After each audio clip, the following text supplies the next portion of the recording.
It's the biggest of its kind. The Titan arum.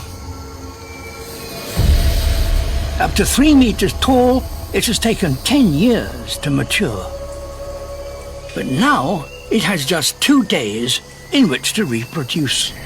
As dusk descends, others are opening simultaneously across the forest. As the air cools, the plant does the opposite. It starts to release the stench of rotting meat.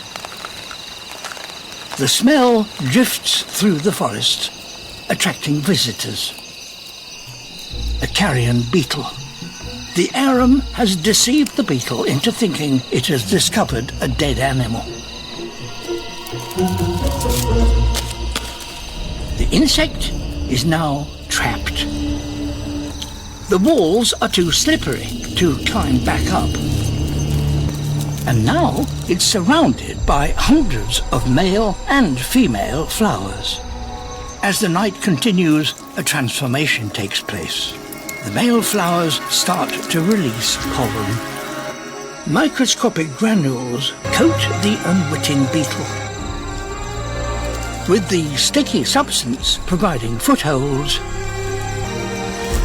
and the beetle flies away to visit other arums, and so spread the pollen.